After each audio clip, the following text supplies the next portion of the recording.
Welcome back to Leading from the Middle, the podcast that reminds us every great leader is also a follower. I'm Bill Moeller. My mom used to tell me, whatever you learn today will be a life lesson for tomorrow. Today's lesson flips leadership upside down. We're talking about servant leadership, leading not from the top down, but from the inside out. True leadership isn't about control, it's about care. It's not how many people serve you, but how many you're willing to serve. Mark 10:45 says it this way, "For even the Son of Man did not come to be served, but to serve, and to give his life as a ransom for many." That single verse redefines authority. Jesus, the most influential leader in history, chose the towel over the throne. Servant leadership isn't weak, it's strength with purpose. One person put it this way, people don't care how much you know until they know how much you care. When we lead through humility, we create what Coach K calls collective responsibility. Everyone pulls together because they know their leader would never ask them to do something he wouldn't do himself. A few years ago, I was helping a team prepare for a busy season at one of our stores. We were short-staffed, shipments were stacked to the ceiling, and everyone was tired. One team member asked who would stay late to clean up. Now, I had a full plate and a long list waiting for me at home, but something inside me nudged me to grab a broom instead of giving an order. We turned on some music, cleaned together, and laughed our way through it. The next morning, I walked in to find the team already straightening up before I said a word. That's when it hit me. People don't follow your position, they follow your posture. Servant leadership is contagious.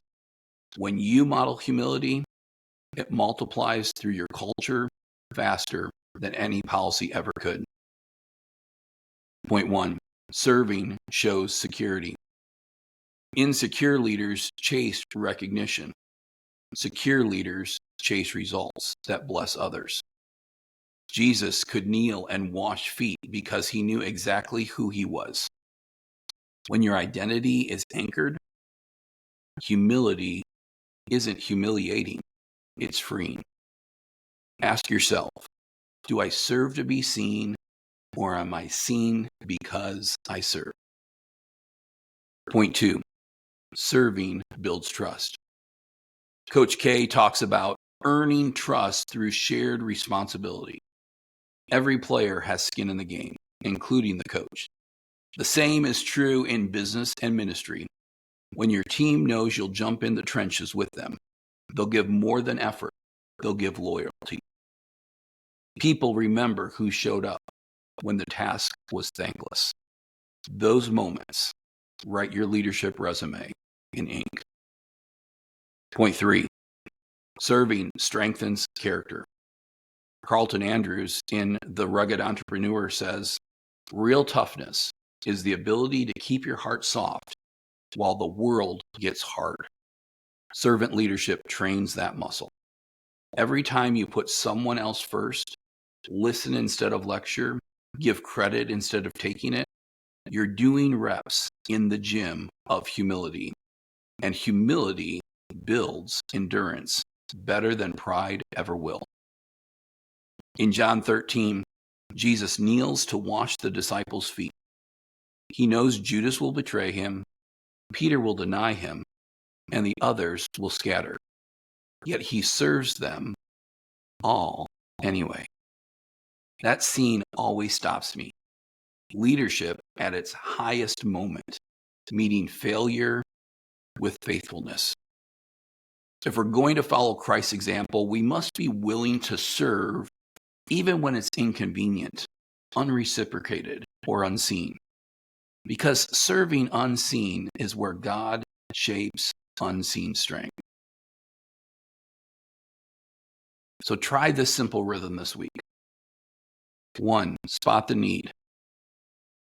Pause in a meeting or a hallway and look for one small need you can meet. 2, step in quietly. Serve without a spotlight. Don't announce it, just do it. 3, speak life. Use words to lift others. A servant's mouth builds more than his hands. Share credit. When praise comes, pass it around. Say, our team made that happen. You'll be amazed how quickly morale rises when humility leads the room. Choose one person this week you can intentionally serve. Someone who can advance your agenda or repay you. Maybe it's a coworker under pressure, a volunteer who always shows up, or your spouse who carries invisible weight. Serve them in silence. Then watch what it does in you. Leadership isn't about who stands tallest in the spotlight. It's about who kneels first in the shadows. So remember my mom's words. Whatever you learn today will be a life lesson for tomorrow. Let this week's lesson be this: serve first, lead second. Thanks for listening to Leading from the Middle. If this encouraged you, share it with another leader who could use a reminder that the power of leadership is found in humility.